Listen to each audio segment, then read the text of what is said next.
Ask the Podcast Coach for May 3rd, 2014. Let's get ready to podcast. Of course. Now it is Saturday, and it's time to get your podcast questions answered on Ask the Podcast Coach. That would be me, Dave Jackson, and we can be found live every Saturday right here at schoolofpodcasting.com/live, as well as if you go over to askthepodcastcoach.com. There's a link for that, and joining me every week is the one, the only, the lovely, the talented, from the AverageGuy.tv, Mr. Jim Cullison. Jim, how you doing, buddy? I'm not sure on a Saturday morning you should say lovely. But, yeah, we will take any question that you have. We would love to answer any questions. He said scrambling over to get the phone number. And the call-in number Starts with an 8, I think. Yeah, you know, I see the host number. I see the host call-in, the guest call-in. Which one are we on this week? Here we go. We are on call-in studio again. Still playing with that. And I believe the number is 845-262-2401. I see there at the top of my screen, finally. I had that, and 845. 845-262. 262? I'm trying to copy and paste it. 2401. 2401. There we go. Right. There you go. If you're new to the show, the beginning is always the best part, because we're it's hilarious because I spend a good look at everybody. Now there we go. Got the number in there, and Steve Stewart is in the chat room. Steve, while I have you, do I have permission to play a clip from your last show in the School of Podcasting? Because Steve did a thing that I always hear a lot of podcasters say, which is, I want to say his name was Pete. Pete found Steve's show, which is over at Money Plan SOS, and said, "Wow, I found your show, Steve." And he went down and downloaded a bunch and listened. I think he went on a trip or something like that. And it's one of those times where people, you know, with Netflix, you batch watch or whatever it's called. I think there's binge watch. Yes, you binge watch, and he binge listened to Steve. And I've always said, when your audience finds you, they get really, really giddy, and they're like, "Oh my gosh, this guy is talking to me." And so anytime I hear somebody say that, I'm like, "There, see ya. If you don't want to believe me, believe Steve." And that was I heard that, so I was gonna email Steve and say, "Hey, can I play it? It's at the 15-minute mark. I know that for sure." Yes, 18 shows from Orlando to Baltimore. The guy was checking out Steve's show. So, but yeah, so a lot of chat going on today. With there's a big old hangout with SoundCloud that happened this week. A lot of chat about that.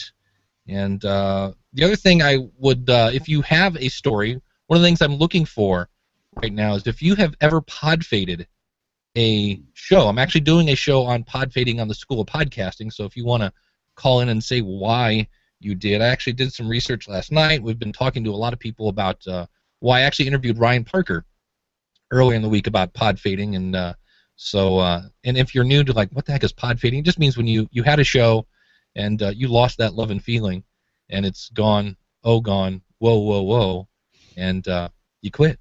So that's some of the things we're looking at. Or sometimes you don't. I mean, I was talking with Ryan last week about that. He'd mentioned you were interviewing him, so he and I just had a little chat.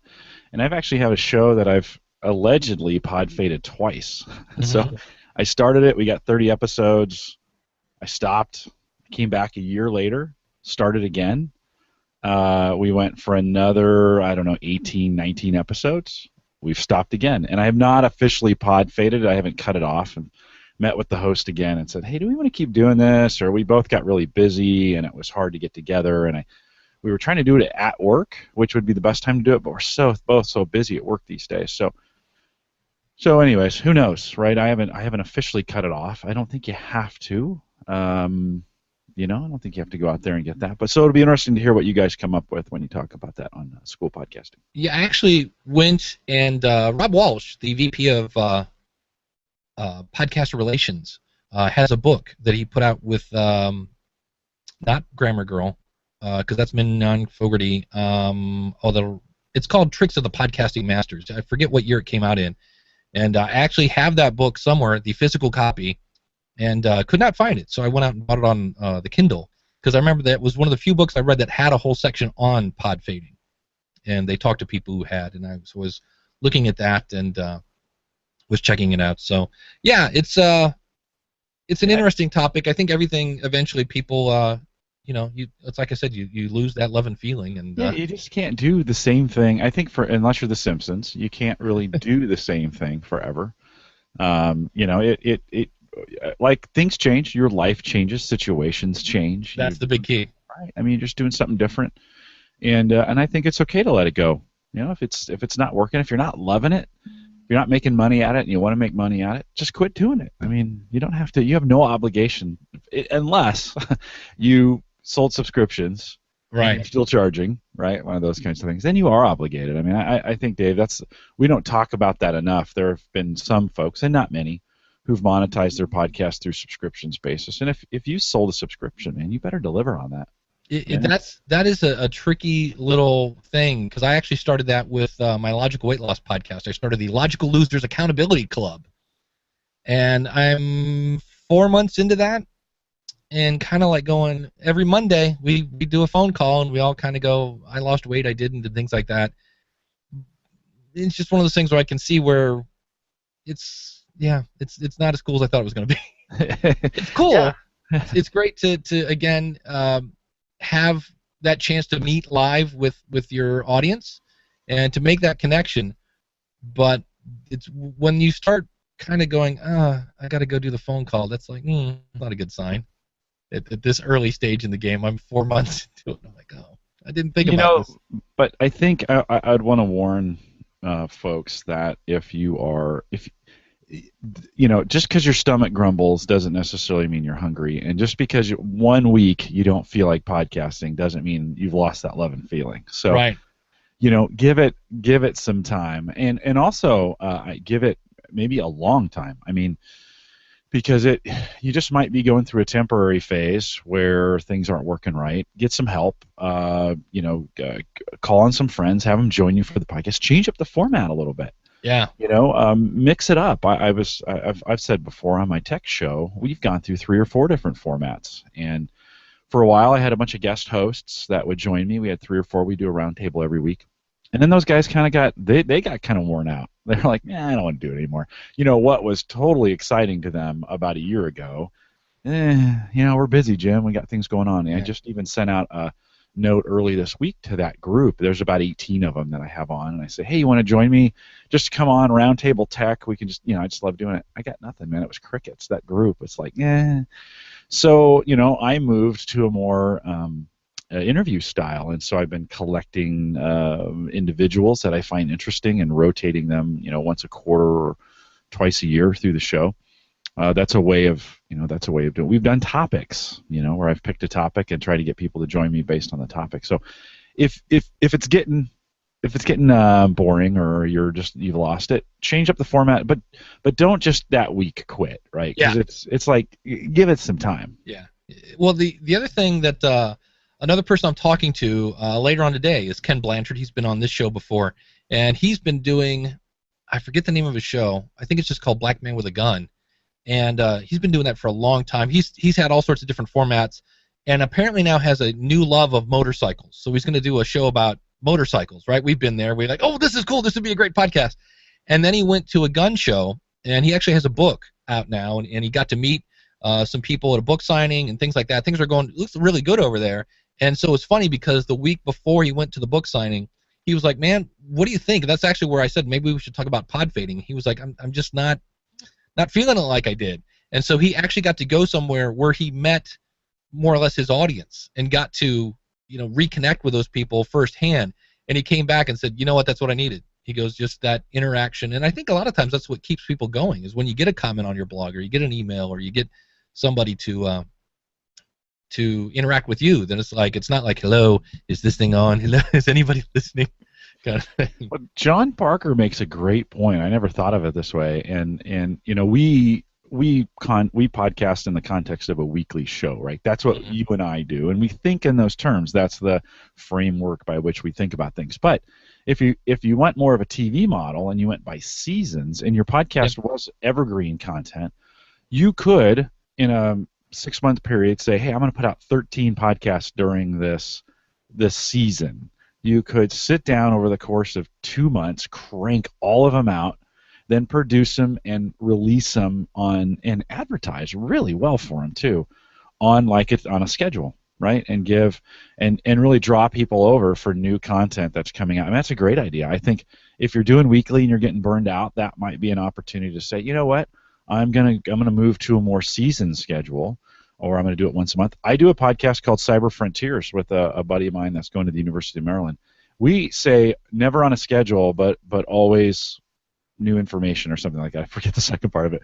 But we never podcast on a schedule. It's just whenever he's available, we sit down, we record it, we drop it into the feed. And I'm sure that'll hurt maybe not some numbers, but we don't have a schedule. So that you can do that too. Yeah. Ron asked a question. I was wondering if Dave heard Cliff on Podcast Answer Man. It was a good episode, but 2 hours long. Is that his latest episode? What was it on? My quick answer is probably no. I don't remember that. And for me, it would only be most podcasts I listen to at XX. Actually, I switched from Stitcher back to Podcast app just to play with it some more and see what's up and new with that. But no, I've not heard that. So let me know why was it a good episode? That's a great question right there. That is always a good one. Why was it good to you? Yeah, I know, and it's different for everybody. Yeah.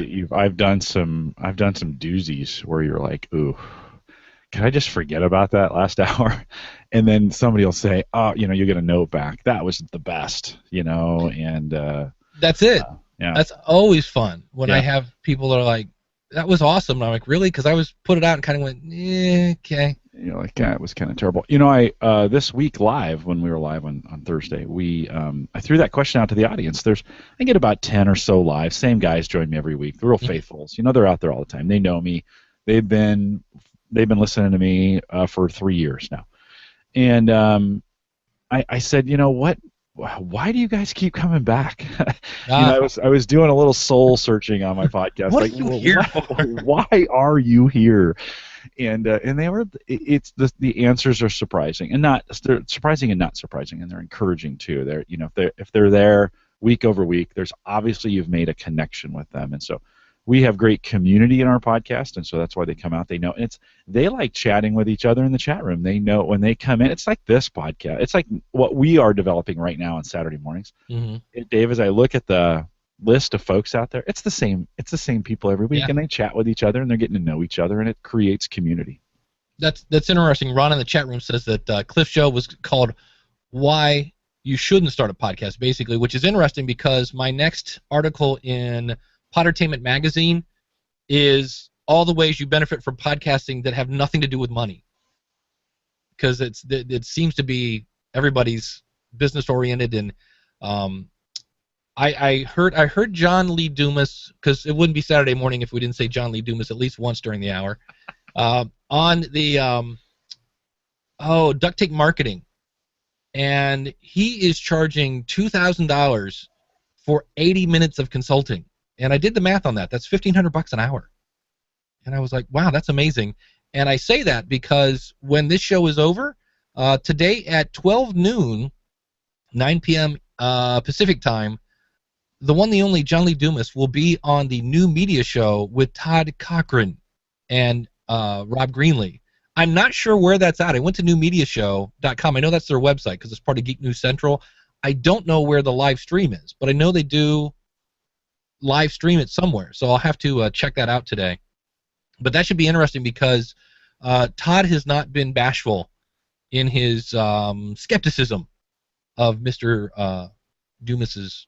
Is it Dumas or Dumas? I think it's Dumas. That's what I thought, and that's what I've been saying. I heard Jason Parsons called it. See, it's funny because if you're not careful, you'll say dumbass, and that's not It's right. like that commercial.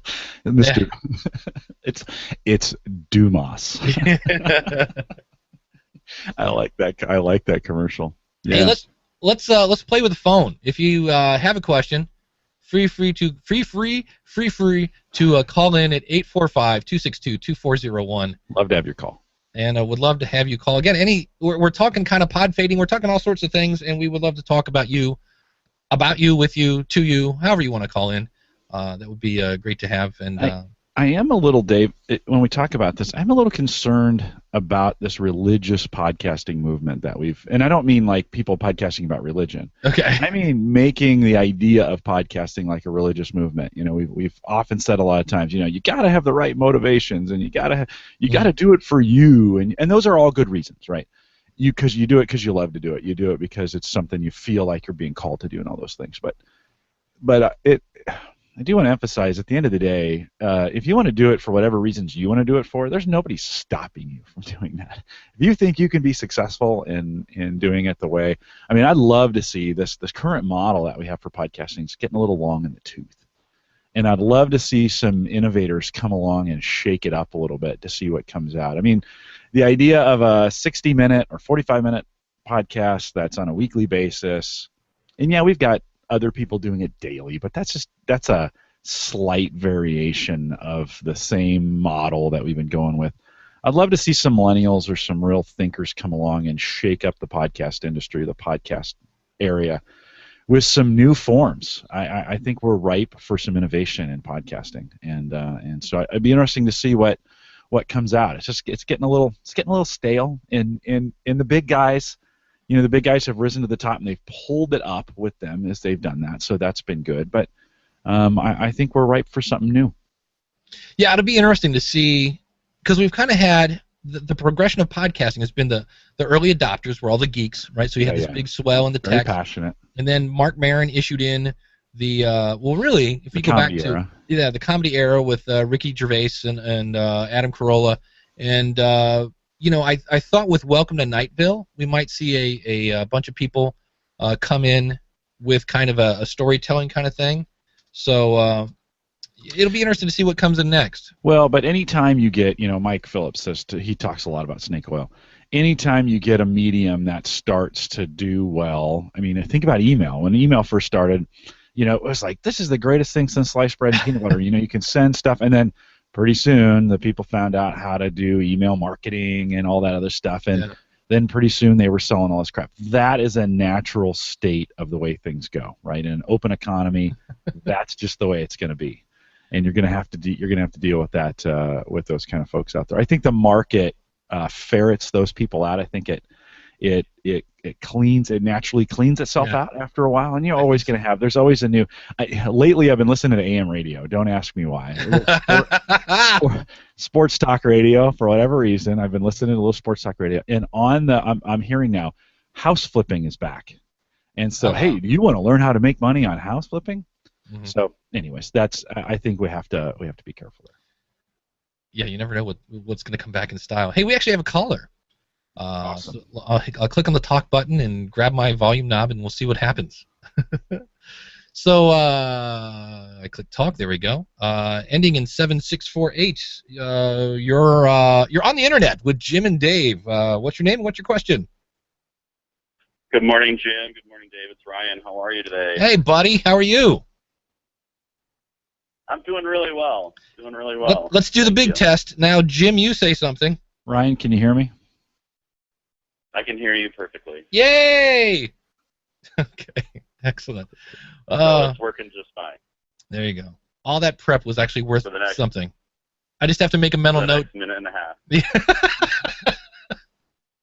So, what's going on, my friend? What's Okay, so I have a question. Okay. And it has nothing to do with pod fading, because I know you're gonna cover that on your show. But I noticed this week, and I'm not a huge stats guy, and I don't go in and check stats very often, but I did look at them the other day, and I noticed on a show that I actually have pod faded over probably 8 months ago, all of a sudden on April 24th, there was a spike in downloads to like 300. And the norm is like, maybe 5 or 10 a day now that I haven't been doing the show for 8 months. All of a sudden, boom, there's 300 on April 24th. And I'm not sure if anybody knows, maybe some reasons why that would have happened. What was the show about? I don't know in particular. I didn't go in and look at the episodes to see which ones were picked. It was just happened to be a specific day, and I haven't recorded that show in, like I said, 6 or 8 months. One of the things you can do is if you go to Google. Let me do this now live. Ryan, do you have Google Analytics set on that at all? I think I do. Yeah, it's been a while also. I believe it's links : and then your website. If you put that into a Google search, yes, it looks like it will show you who is linking to your show. So say that again, Dave. It's links : and I have a space, and then my website. That can't be, because it's saying I have 91,000 results. There's no way 91,000 people are linking to my website. Mm-hmm. But I know it's something like that. It's like links : and then maybe I have to put the HTTP : into it. Maybe there's no space. If you do use Google Analytics, on the third section in the acquisition section, there's an all traffic tab, and you can go in there and limit it just by the last couple days and take a look at the source traffic that's coming in. And then, oftentimes that's where I find I might have one I got linked to by somebody, and it, for whatever reason, it's maybe a stumble upon or it's a Reddit link or one of those kinds of things, and it gets in a thread that gets real popular, and then all of a sudden, people just start clicking on it. You said that's in the third? Yeah, it's in the third. Well, you've got real-time audience and acquisition. And then under acquisition, look at all traffic. You can look at, there's a referrals right below it too. And the referrals will give you a little bit of a cleaner look at who's coming in. And then up in the upper, and we're getting real nerdy here, but in the upper right-hand corner is your date range. And so you can limit that date range to maybe the last week or something.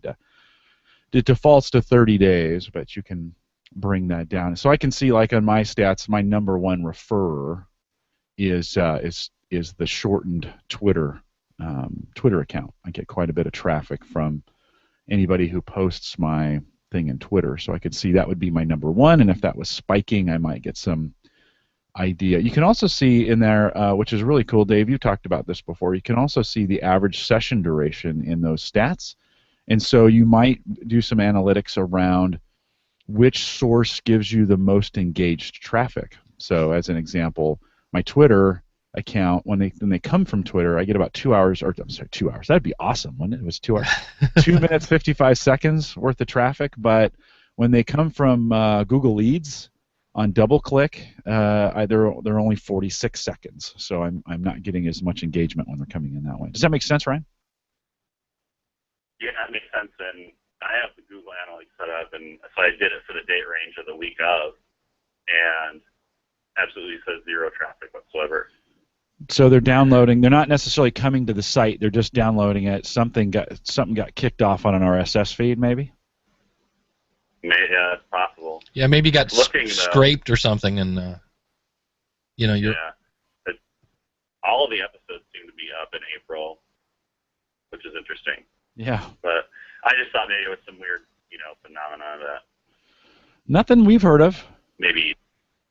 Yeah, that was really strange because literally, like, for the month prior and up until today, after up until the 24th, the average download is, in the 20s or, 15s, right around there. And then all of a sudden, April 24th, 320 downloads. So I was just wondering if maybe there was some good explanation that we could discover. Karma. Maybe. I don't know. Yeah, who knows? Anyway, that was my question. That's all I have for the day. All right. Thanks, Ryan. Thanks, sir. Hey, guys. You have a wonderful one. All right. Take care. All right. You too.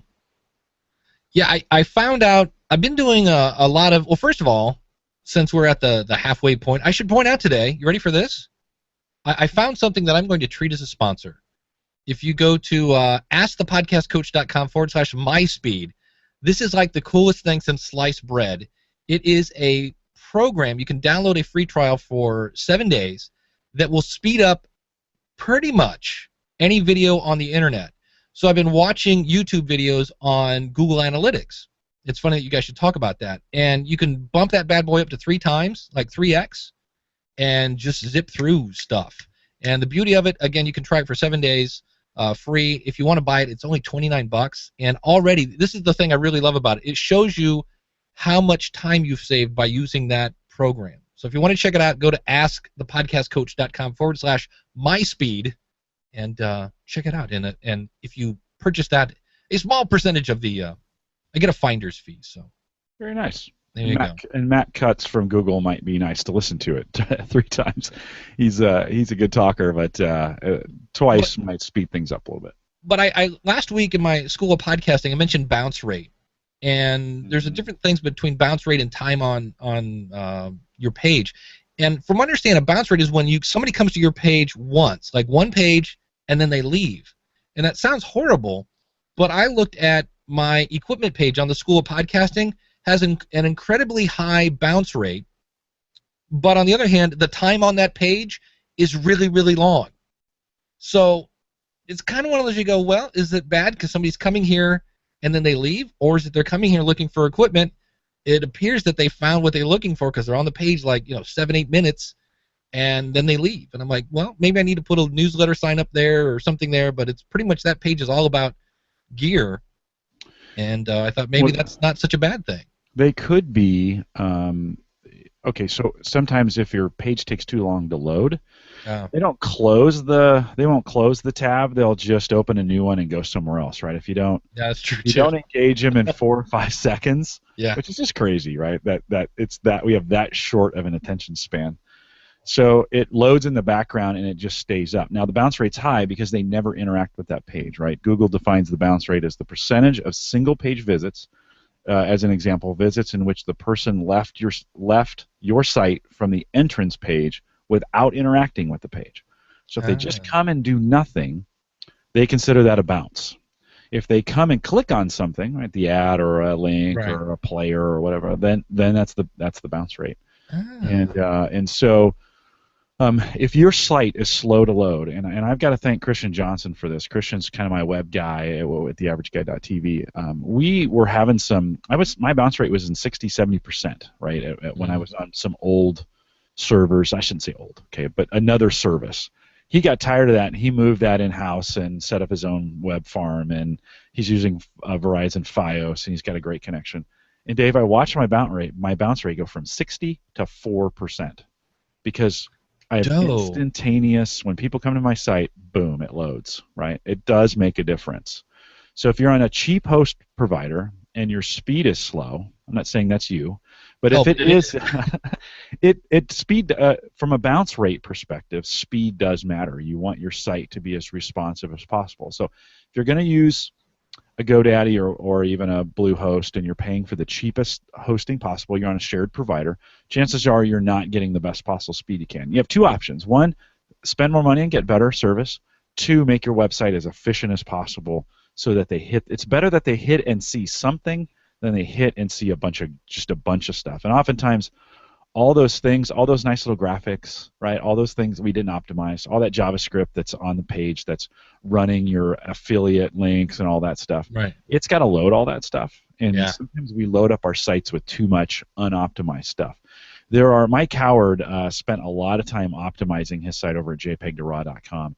And there's some tools over there. Mike, why don't you, if you're listening, throw that, because there's a site, and I can't remember the link right now, where you can go out and test the page speed of your site, and it'll give you a score, and then you can make some changes and rerun it again, and it'll continue to score it. And so I can't emphasize the importance of that. I know it's super nerdy, and sometimes we don't think about that a lot, but you do want people to hit the site and it to show up right away. Otherwise, they'll walk. Yeah.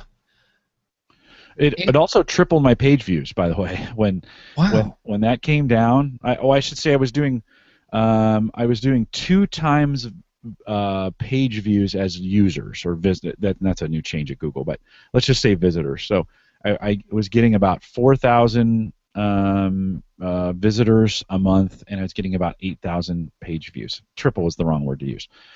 When I made that change, those same 4,000 users now are doing 12,000 page views. So I got a third more of page views just because my bounce rate went down. Right? So it's increasing the engagement. They're seeing more material. They're clicking on things. It's a you would think it's true. If the bounce rate goes down, that means they're clicking on something. And so they're going to see more of your material. So it's one of those kinds of things. We could see a direct correlation between bounce rate and page views. There you go. And Micah says he's looking for it. So he will take a peek at that. Yeah, he says he's dropped his bounce rate 51. He and I have been talking a lot about this, and this is why. So 51 to 17. By the way, let me just say this. If you don't have a podcasting accountability partner, that's the next thing you should do. You should find a friend that you don't have to even be in the same space. Mike does photography. I do tech, right? But Mike and I, once a week or so, get together and we just say, hey, what's your Amazon numbers? Sorry to bring up a bad... Hey, I'm back in the fold. That's right. That's right. Good.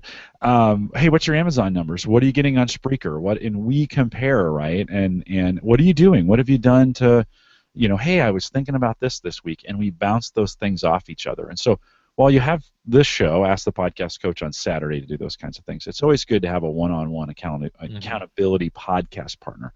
I'd say for me, that's the number one advice I'd give to anybody. Don't do it alone. Have a friend help you out.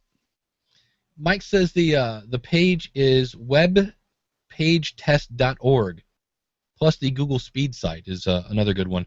But yeah, having just anybody to have a soundboard. I know I was pondering putting together a mastermind. I actually bought a book on running a mastermind, and it's probably something I may do someday. But really, in a nutshell, this is my mastermind at this point. We all get together and just talk about podcasting, and it is good to have somebody, because there are times, like you said, somebody might think, I'm going to pod fade because this week I just don't want to do it. And if you can get somebody on Skype or on the phone or whatever it is and have that person talk you off the ledge a little bit, sometimes that's really helpful. Or, I mean, for me, I get so much stuff just from my audience that I'm like, man, this is just, I found it's so cool I can't talk about it. I found a theme that I want to use on the School of Podcasting that's kind of in development, that's specifically designed for people that run courses. I mean, it's like tailor-made. I was like, oh, wow, cool, but it's not quite ready for prime time yet. But that came in from one of my listeners, one of my friends. And so it's always cool to, just have somebody that's kind of in the same area that you, like you said, you're in tech and he's in photography, but you're both in podcasting. We are. So you can come together on what you have in common and what you don't. You just kind of go, can you take my picture because my camera stinks. And, well, it's just one of those things you grow together. He'll all try something new and share it with him, and then pretty soon the next week he's got that piece of equipment, or he'll be doing something. I'm like, how did you do that? And he'll share it with me, and then I'm doing Chatwing was one of those examples. I was looking for a new. We used live stream chat for a while, and it just was not working on mobile devices. And you know what? You got to work in the mobile space. And so the two of us have spent a whole bunch of time making sure our podcasts work everywhere mobile, and Chatwing was part of that experiment. Of course, we use Mixlr for this show. That works too, right? You can get to it on. I've used the chat here in Mixlr on my phone. It's been out and about, proven a couple weeks ago. But he and I constantly are talking about what we're doing and it's non-threatening, right? I don't know about you, Dave, but I am not good with taking advice in forums. I just suck at that. For whatever reason, I get frustrated, or I feel like I'm being talked down to, or whatever.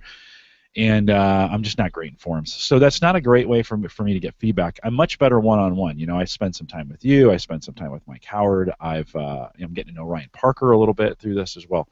And I'm much better in those one-on-one conversations than I am in these open forum environments.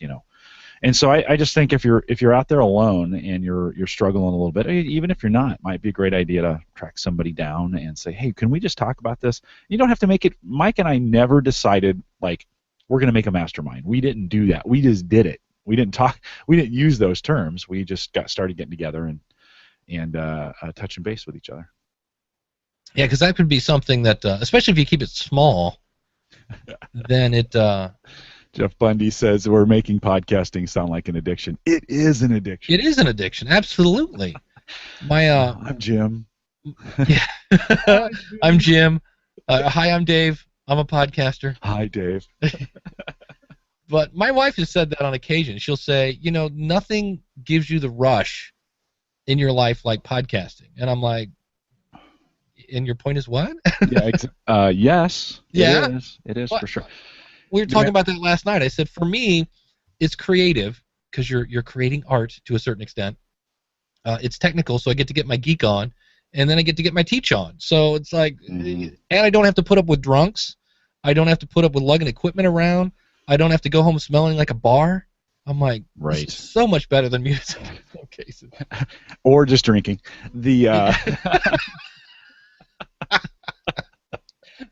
Right. I don't wake up hungover. I know. I'm home. Yes, I'm up late, but I'm home up late. You can always get access to me. It's not like I'm out. It's not out 5 nights a week. I just need one more comment, man. If I could just get one more comment. If I could get one more listener. Yeah. Speaking of one more listener, let's flip over a little bit to a topic you kind of skirted last week, effectively, and I forget who called in. I forget the name. I apologize for that. Was it Ron? Okay, so Ron called in. I'm sorry, I'm terrible. I can't even remember my own name sometimes. It's because it's DJ City from the Japan Experience podcast. Whoa. Me and Ron we go way back. Okay, sweet. Well, very good. Well, Ron called in and said, Dave, what did you think, or why didn't you start your own network? Right, and we've been doing podcasting long enough that there's a couple different ways. You start a podcast, and then several people start to gather together networks. Now, Dave, in most circles, these networks are a conglomeration of podcasters with an S, right? Different guys doing multiple podcasts. You have successfully done 17? I would have to look. Yeah, I think I've done 17 different podcasts. Yeah, I think that's the number. And so the question is, why not a podcast, or why not a network?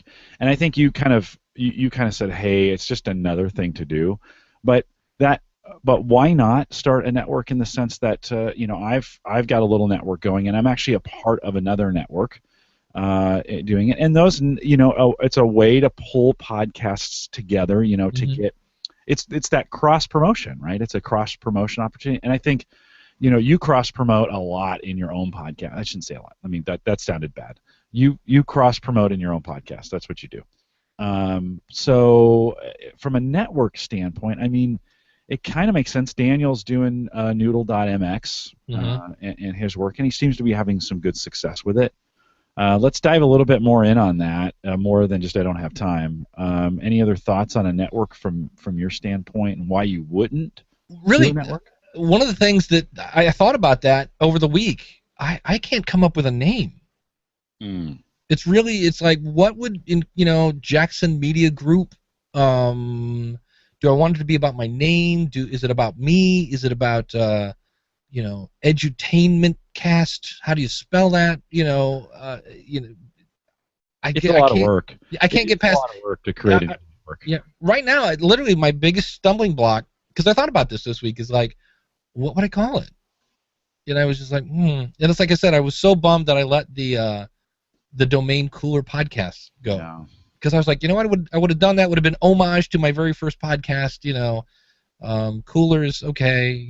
So right now it's like, if I can come up with a name, I probably would, because that way, if somebody said, "Do you do any other shows?" I could go, "Yes, go to blah blah blah here, and there's everything I do." But I'm not sure personal networks make as much sense, and I think they do make some sense. It's if you could come up with a logical way to bring, there you go, logical podcasts. There you go. Check it out. Right. If you could find a logical way to pull all your podcasts together and put them in a central hub, that one place for folks to go to find all your podcasts, I think that's beneficial. From a cross-pollination standpoint, I think if you're going to join a network with other podcasters, I think then you really go beyond, because you're only capable of reaching so many people. If you have other podcasters who have other circles and you're cross-pollinating, I think that's a pretty effective way to do some advertising. I could, in theory. I mean, I own the website podcastaboutpodcasting.com, which has a list of all the podcasts about podcasting and those that have pod-faded and things like that. In theory, I could contact Daniel and Ray and Cliff and the guy that does Podcast Dojo, Brian, and Mike Dell, who does Podcast Help Desk, and Jason from Podcast 101. we could have our own network about podcasting, and I'm sure there are other ones. There's a guy from Scotland now that I'm listening to, But which I is don't think just that's so cool. I don't think that's the effective use of a network, right? That all the same you don't want all the same podcasts on the network. You want a variety. You want to create that variety of podcasts. So you would have, and again, you've done this on your own. You've got one about weight loss. You had one about, of course, you get your podcast about. You get the podcast review show. You got some of those other ones that are out there. You got the Feeding My Faith. So I think that makes more sense, is to create those networks of diverse programs, right? To so that somebody could come and say, oh yeah, I was listening to this guy. Oh yeah, well now I want to listen to this podcast. Well, the other thing you have to think about is, like, I know Todd at Geek News Central, he has his network of all the shows in one place, but he then also has, every show has its own domain name. So there's the individual site, I guess, for SEO, and then you have a network, which is basically what I would end up doing. I have my own sites because I know for a while that was the question was, do I go WordPress multi-site or do I do individual sites? And that's a whole other bag of worms that I was just like, I'd probably just do another single site and have individual sites for everything, but then basically have just repost the episodes and say, for full show notes, go here, things like that. But hey, logicalpodcasts.com is available, Dave. Just saying. you better snatch that. Yeah, I'm gonna say it's just $15. Ryan Parker asked, what's the benefits of a network? And I really do. I do think the main benefit is cross pollination. So you'd have a single site where the summaries or information about them are listed, and it would have all its own SEO. You have to be careful not to repeat a lot of the content that you're doing, right. But it is a place you can drive people. I think the one I'm a part of called the Geeks Network, and that's something really easy to remember. And for guys, they're like, we mentioned that on the show, and somebody might, oh, I like your show. Maybe there's another. I'm looking for another podcast to listen to, so I'll go to the Geeks Network and see what's available over there. Yeah, because I think most of the ones that I listen to that are on a network, there's usually something in the podcast, either at the beginning or the end, where they say, this podcast is part of the blah network. For more information, and then for fun, entertaining, educational, blah blah blah, see blah blah blah.com. So it's just a little plug. It's not usually. I did listen to. There was somebody on the podcast review show, Monkey Radio. They had a almost 2-minute clip at the end about the network they were on, and it was almost. The problem was they did their call to action was like an hour ago. And now here comes here's the network stuff, more network, and I'm like, okay, look, I'm done with the show. Can I go to the next episode? Yeah. And that's the only time I've ever heard that I was like, wow, if I was on that network, I would go to those guys and go, can you cut that down to like 15 seconds and tone down your network? Yeah. Ryan Parker was actually asking what's technically involved in creating a network. I don't think creating a network's any different than creating a podcast. You're just creating a central, so a site that has the aggregated information, and you decide the best way you're going to post those. And then in like you said, you could choose to either blend that in using WordPress, blend that in with your own kind of CMS, or create a completely separate site that gets updated differently. And when then whenever a new podcast comes out, it would be either the podcaster's responsibility or the network owner's responsibility to go to that site and put a summary post out there that says, like for me, for an example, I would find a theme where, like right now I'm using a theme where I can put multiple categories on the front page. And so it's like a newspaper, right? It's got, I might have a home tech or home gadget geeks here, and I might have a school of podcasting here, and then it's going to put 2 or 3 posts, and below that it's going to say home server show and some other things that I do. I can get those all on a single page. And so it's really advantageous because you can see everything in one shot. And those would be summary posts with links over to the actual post on that individual site. The other advantage to that, setting it up that way, Dave, is if you're linking back, so you have a separate site linking back to your original post, that's good for Google. They like that. Anytime you have links, right, that creates that value. So it's another way of creating some value of some links back to your site. Yeah. Angela has a great point. If you are the brand, which in many cases I kind of am. I could actually take davidjackson.org, which is kind of my blog, It ranks pretty good for podcasting stuff in Google. And I could just, at the end, if you can't get enough Dave, go over to Dave Jackson. I think it's davidjackson.org, and see all my shows there. But then Paperback Rocker, love the name. I want to sing now. We're not gonna take it. If it's all the same person's show, is it really a network? Hey, Good roses question. are red, violets are blue. I'm a schizophrenic, and so am I. Yes. So I. Maybe. Yeah. Maybe. The question comes in not should or shouldn't you do it, but why would you be doing it? So if there's a strategic advantage for your situation for you to do it, if you do it in a way that adds value to what you're doing, then do it. If you don't, well, don't. I mean, it's not one of the things you have to do or you should do or what have you. It's just another way of in my case, with the Geeks Network, it's a couple guys that I hang out with anyways, and it makes kind of sense to pull all our podcasts, and then we can advertise at geeksnetwork.com as opposed to advertising our own individual sites and get maybe a little more traction on a site that maybe makes a little more sense or is easy to remember. Well, I was going to ask you, what are the details of that? So you're part of this network. What do you guys do? Yeah, so we have an agreement. We have a podcaster's agreement that we've put together, and actually Dave's done all the legwork for this, that just really says you have to post one network link on a post.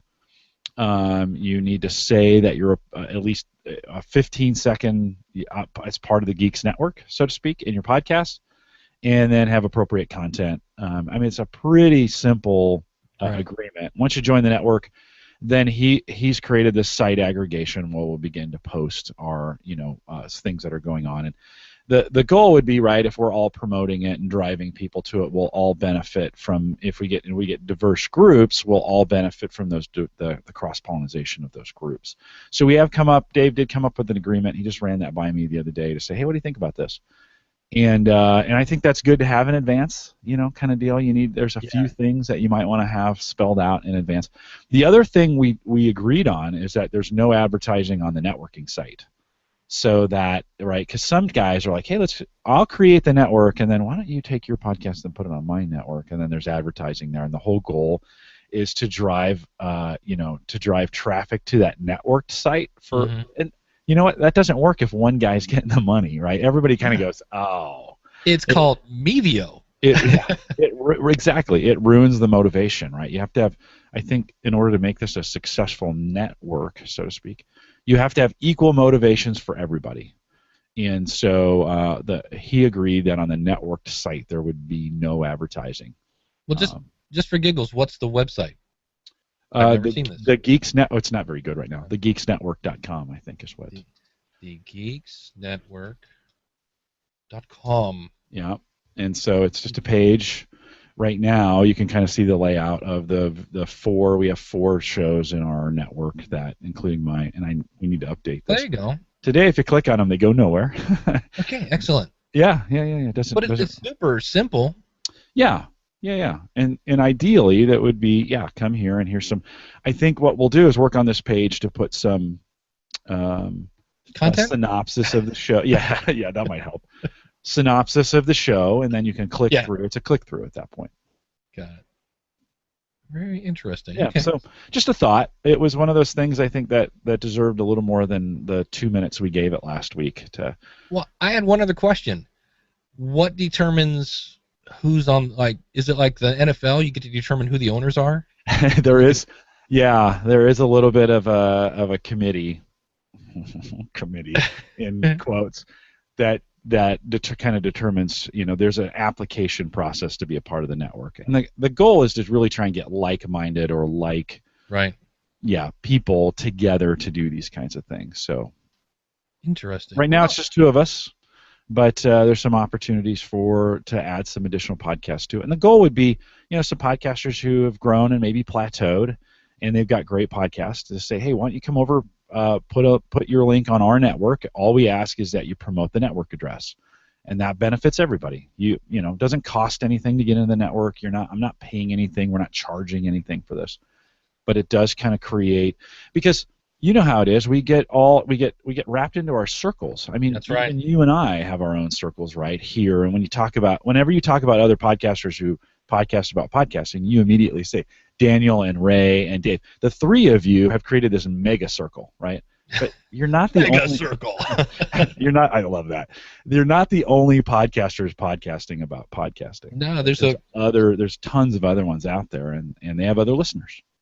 There's a guy doing Pod School, I think it is. He's from Scotland, and I love his show because he's talking about hosting and everything else that I talk about. I'm not. It's a fine show. I'm just not. For me, I'm not learning anything from it. But I just listen because it's like Shrek is telling me how to podcast. It's awesome. I love accents. I really do. Yeah. So, and okay. So we should also mention we're starting to wind down here. If you have a question, now would be the time to call 845-262-2401. And yeah, I'll have to think about that. If I come up with a name, I'm sure the clouds will part and the angels will sing and be like, "That's it." Yeah, I'm not sure a network benefits you that much. I mean, it would be cool to have it all in one place. Yeah, it would just be like, hey, if you want more of me, here's where you can find it. Yeah. And I could easily do that I kind of have that at davidjackson.org. If I remember, I'd have players for all of my, and I've just been putting just odd stuff up there now. Like right now, Ask the Podcast Coach from last week is up there, and there's a newsletter sign up, and there's a link to my book. And links to Libsyn. Yeah, all the podcasting stuff's at the bottom of the page. Good move, Dave. Yeah, this page needs work. Wow, this page needs a lot of work. And that's okay. So that's the drawback to some of these. If you start to spread yourself too thin, you end up getting properties that never get any attention. Yeah, we actually just did a podcast review show that's coming out Monday, and there is a thing. This was a podcast when we reviewed them. They were on episode number 2. Which was really interesting because they're like, well, we want to know what we're doing wrong right now, as opposed to episode 36, and they had set up a forum and groups on their website using some sort of WordPress plugin or something like that. And when you went there was, as you might imagine, nothing because they just started out. And I said the bad news is it's not a really great first impression. When you go there and you're like, oh, let's go to the forums, and you're like, oh, wow, there's not a single comment here. It's just a ghost town. Right. And the typical progression is, comments on a blog. When your site gets big enough, then maybe go to a forum. And I said, I love forums. I love them to death. I would love to have my own forum, but my audience said I want a Facebook thing. And I've done both. And Facebook, because everybody's already there, you get a lot more interaction on that. So that's and forums are a lot of work. That's the other thing I've they are. No, it's if you want people to comment on them and be interactive and things like that. One of the thoughts I've had, we are launching. I have 3 podcasts now that I do at work, and the first 2 are that have a similar theme, and so we kind of have them on their own site. And the third one is definitely, the first 2 are about our Strengths Finder. The third one is about our management stuff. Mm-hmm. And but I felt like when we launched the third one, if I did if I created all its own property to begin with, we would be starting from scratch, right? It would be like, and I've done this with Cyber Frontiers too, another podcast that I have, that when I started, I felt like if I created all its own property to begin with, it would go out into space like a brand new podcast does. And that's not bad. I mean, when you start podcasting, you have to create your first podcast, right? You have to start speaking into empty space to start with. Everybody does it. But if you already have properties that are out there, if you've already gathered an audience, there is no sense in not using that or pitching those podcasts to that other audience. And so one of the things I've done twice now is to roll in new podcasts in the feed of established podcasts for 3 to 5 podcasts. So to say, and I warn the audience, right, hey, I'm going to be dropping this. I want you to listen to this. If you don't like it, it's only going to be 3 to 5. So it's not going to be here forever. You don't even have to listen to it. But it is going to drop in the feed. You're going to see an extra podcast because I want to advertise it for you. You might want to listen to this too, or you might want to recommend it. And so we are now with the new one that I'm doing at work. That's what we're doing right now. We just produced we're going to produce the second one on Tuesday. 3 weeks from now, we'll do the third one. So then I'll have 3 shows, so to speak. I'll have 3 properties. By the time we launch the site, there'll already be content there, right? I'm not having to kind of like, hey, come to my site and there's 1 post. At least there'll be 3 posts that look like, oh, they've been doing this for a while. So that might be something you want to think about if you're going to launch a second podcast. Don't feel like you got to do that in a completely separate environment to start with. My recommendation, it's worked well for me. Blend that in with some of the current ones that you have in the feed. Put some highlights. Do what you think's appropriate, but certainly take advantage of the audience you've already gathered around, and then, but respect your audience. Don't leave it in that feed forever. Eventually, kick it out and give it its own feed. But that will allow you to prime the pump, so to speak. That will allow you to kind of work it over time and get an audience, because you might find a subset of that audience that wants to listen to that content, and then they'll move their way over or add that to their podcatcher or what have you. So it's a good way. That's worked. I've done that twice now, and it's worked pretty well both times. Very cool. I like that idea. So just kind of introduce it to your audience. Yeah, feed it in. Add it to that feed, and make it a separate. I'm very clear. I mean, I'm very clear with this. You guys, we're going to be doing this. If you're a regular listener, this is what we're doing. They'll be here.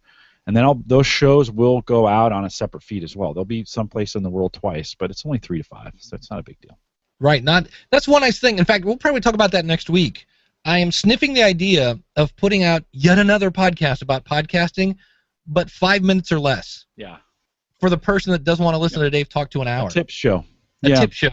Mm-hmm. I'm thinking about that a lot, and I'm like, I think I might do it, much like this show, just as an experiment, just to see what happens. And so if somebody goes, should I do a long show or a short show? I go, well, here's what I did, and here's what my results were. It's work. It's additional work. It's it. And the shorter the clip, the harder it is. It is. You're really trying to condense that down. You got to listen for those things. Yeah. But yeah. So if I do it, I'm going to have about 40 in the can before I even launch it. Yeah, that's probably a good idea. Yeah. But hey, that's going to do it for this week as he fades up the music here. And I want to thank everybody in the chat room. And we are here every Saturday, schoolofpodcasting.com/live, or if you go to Ask the Podcast Coach, there's a link there. We're doing the video thing now. We're doing the call-in thing. And I appreciate everybody's patience at the beginning of the show. That's always said. And as always, thanks to Jim over at theaverageguy.tv. You can find me over at schoolofpodcasting.com. Don't forget, if you want to check out that cool software, go over to askthepodcastcoach.com/myspeed and start speeding up your videos today. And we'll see you again next week with another episode of the Ask the Podcast Coach Show.